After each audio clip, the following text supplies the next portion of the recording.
ಅತಿದೊಡ್ಡ ವಂಚನೆಯ ಪ್ರಕರಣವೊಂದು ಬೆಳಗಾವಿಯಲ್ಲಿ ವರದಿಯಾಗಿದೆ. ಒಂದಲ್ಲ ಎರಡಲ್ಲ ಬರೋಬ್ಬರಿ 4,500 ಕೋಟಿ ರೂಪಾಯಿ ವಂಚನೆ ಮಾಡಿದಂತಹ ಪ್ರಕರಣ ಇದು. ಹೌದು, ಬೆಳಗಾವಿಯಲ್ಲಿ 4,500 ಕೋಟಿ ವಂಚನೆ ಆರೋಪದ ಪ್ರಕರಣ. ಆರೋಪಿ ಶಿವಾನಂದ ನೀಲಣ್ಣವರ್ ಬಂಧಿಸಿ ವಿಚಾರಣೆಗೊಳಪಡಿಸಿದ್ದಾರೆ ಪೊಲೀಸರು. ಸೀಸ್ ಆಗಿದ್ದ ಶಿವಂ ಅಸೋಸಿಯೇಟ್ ಕಚೇರಿಯಲ್ಲಿ ಸ್ಥಳ ಮಹಜರು ಕೂಡ ಆಗ್ತಾ ಇದೆ. ಆರೋಪಿ ಶಿವಾನಂದನ್ನ ಕರೆತಂದು ಪೊಲೀಸರು ಪಂಚನಾಮೆಯನ್ನು ಮಾಡಿದ್ದಾರೆ. ಬೆಳಗಾವಿಯ ಶಿವಬಸವನಗರದಲ್ಲಿ ಕಚೇರಿ ಇದೆ, ಅಲ್ಲಿ ತಲಾಶ್ ಕಾರ್ಯವನ್ನು ಕೂಡ ಮುಂದುವರಿಸಲಾಗಿದೆ.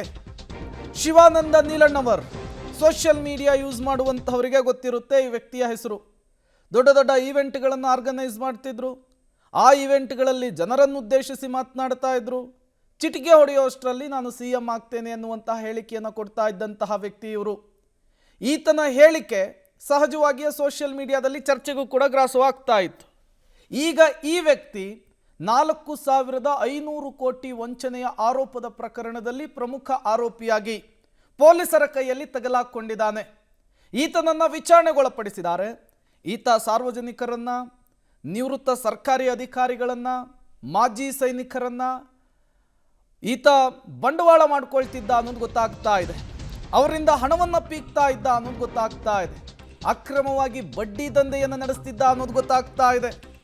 4,500 ಕೋಟಿಗೂ ಅಧಿಕ ಹಣ ವಂಚನೆ ಆರೋಪ. ಮಾಜಿ ಸೈನಿಕರು, ಸಾರ್ವಜನಿಕರಿಗೆ ಹೆಚ್ಚಿನ ಬಡ್ಡಿ ಆಮಿಷವನ್ನು ಈತ ಒಡ್ತಾ ಇದ್ದ. 3,500 ಜನರಿಂದ ಹಣ ಸಂಗ್ರಹವನ್ನು ಮಾಡಿರುವಂತಹ ಆರೋಪ ಕೂಡ ಈತನ ಮೇಲಿದೆ.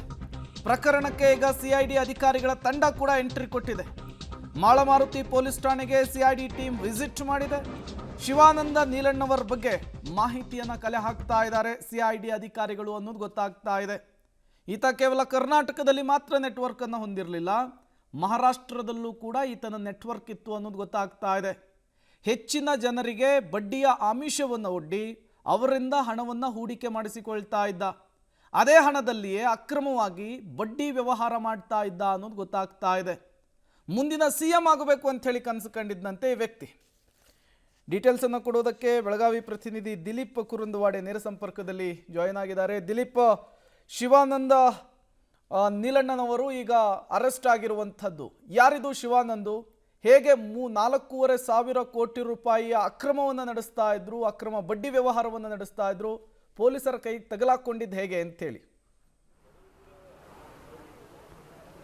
ಪ್ರೇಮ್, ಪ್ರಮುಖವಾಗಿ ಏನಂತಂದರೆ ಶಿವಾನಂದ ನೀಲಣ್ಣವರು 2016ರಲ್ಲೇ ಒಂದು ಕಂಪನಿಯನ್ನು ಮಾಡಿರ್ತಾರೆ. ತಾವು ತೋರಿಸೋ ಪ್ರಯತ್ನ ಮಾಡಿದ್ರೆ ಕಳೆದ 3 ದಿನಗಳಿಂದ ಮಾಳಮಾರುತಿ ಪೊಲೀಸರು ಇವರನ್ನು ವಶಕ್ಕೆ ಪಡೆದುಕೊಂಡು ಎನ್ಕ್ವೈರಿಯನ್ನು ಮಾಡ್ತಾ ಇದ್ದಾರೆ. ಇದಕ್ಕೆ ಪ್ರಮುಖವಾಗಿ ಏನು ಶ್ರವಣ್ ಕುಮಾರ್ ಅಂತ ಏನು ನಮ್ಮ AC ಇದ್ದಾರೆ, ಆ AC ಅವರು ಕಂಪ್ಲೇಂಟನ್ನು ಅನ್ವಯ ಈಗ ಮಾಳಮಾರುತಿ ಪೊಲೀಸರಿಂದ ಪ್ರಕರಣ ದಾಖಲಾಗಿರುವಂಥದ್ದು. ಮತ್ತು 4,500ಕ್ಕೂ ಹೆಚ್ಚು ಕೋಟಿ ರೂಪಾಯಿಗಳ ವ್ಯವಹಾರ ಇದೆ ಅಂತ ಹೇಳಕ್ಕೆ. ಆದರೆ ಇದೀಗ ಬರ್ತಾ ಮಾಹಿತಿ ಪ್ರಕಾರ ಏನಂತಂದರೆ ಇನ್ನೂ 3,700 ಕೋಟಿ ರೂಪಾಯಿಗಳ ಚೆಕ್ಗಳನ್ನು ಇಲ್ಲಿ ಸಿಕ್ಕಿದೆ ಅಂಥೇಳಿ, ಲಭಿಸಿದೆ ಅಂಥೇಳಿ ಮಾಹಿತಿ ಬರ್ತಾ ಇರುವಂಥ. ಅಂದರೆ ಇನ್ನೂ ಇಷ್ಟು ಜನರು ಇದಕ್ಕೆ ಯಾಡ್ ಆಗ್ತಾರೆ ಅಂತಕ್ಕಂಥ ಮಾಹಿತಿ ಕೂಡ ಇದೆ. ಹೀಗಾಗಿ ಇದು ಭಾಳ ದೊಡ್ಡ ಪ್ರಕರಣ ಆಗೋದ್ರಿಂದ ಇದನ್ನು CIDಗೆ ಒಪ್ಪಿಸಬೇಕು ಹಾಗೆ ಅಂತ ಚರ್ಚೆ ನಡೀತಾ. ಇದುವರೆಗೆ ಕೇಳಿದ್ರೆ ಅಧಿಕೃತವಾಗಿ CIDಗೆ ಈ ಒಂದು ಪ್ರಕರಣ ದಾಖಲಾಗಿಲ್ಲ. ಆದರೆ ಶಿವಾನಂದ ಅವರನ್ನು ಇಂಟ್ರಾಗೇಷನ್ ಮಾಡ್ತಾಯಿದ್ದಾರೆ, ಭಾಳಷ್ಟು ಮಾಹಿತಿಯನ್ನು ಕಲೆ ಹಾಕ್ತಾಯಿದ್ದಾರೆ.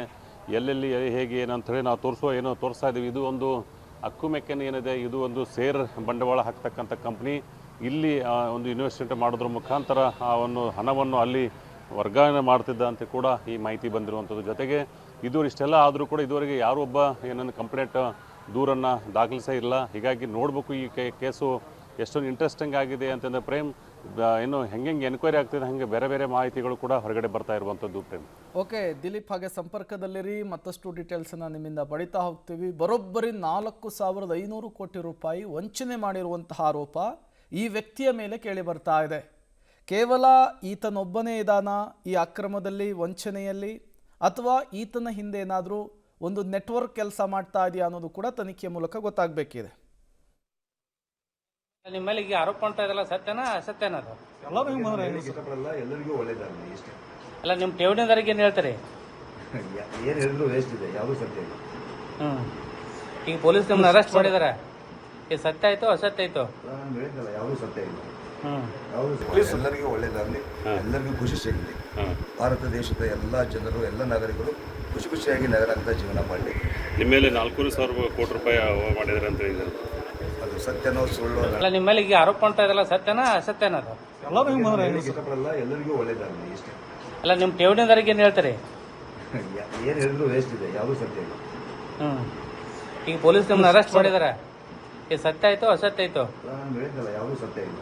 ಹ್ಮ್ ಎಲ್ಲರಿಗೂ ಒಳ್ಳೇದಾಗಲಿ, ಎಲ್ಲರಿಗೂ ಖುಷಿ ಸಿಗಲಿ. ಭಾರತ ದೇಶದ ಎಲ್ಲ ಜನರು, ಎಲ್ಲ ನಾಗರಿಕರು ಖುಷಿ ಖುಷಿಯಾಗಿ ನಗರಂತ ಜೀವನ ಮಾಡಲಿ. ನಿಮ್ಮ ಮೇಲೆ 4,000 ಕೋಟಿ ರೂಪಾಯಿ ಮಾಡಿದ್ದಾರೆ ಅಂತ ಹೇಳಿದ್ದಾರೆ. ಅದು ಸತ್ಯನೋ ಸುಳ್ಳು ಅಲ್ಲ ನಿಮ್ಮ ಮೇಲೆ ಈಗ ಆರೋಪ ಮಾಡ್ತಾ ಇದ್ರಲ್ಲ ಸತ್ಯನಾ ಅಸತ್ಯನ ಅದು? ಇಷ್ಟಪಡಲ್ಲ, ಎಲ್ಲರಿಗೂ ಒಳ್ಳೇದಾಗಲಿ ಇಷ್ಟೇ. ಅಲ್ಲ ನಿಮ್ಮ ಠೇವಣಿದಾರಿಗೆ ಏನು ಹೇಳ್ತೀರಿ?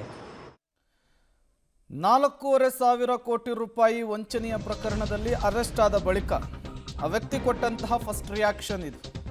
ಕೋಟಿ ವಂಚನೆಯ ಪ್ರಕರಣ ಬೆಳಗಾವಿಯಲ್ಲಿ ನಡೆದಿದೆ.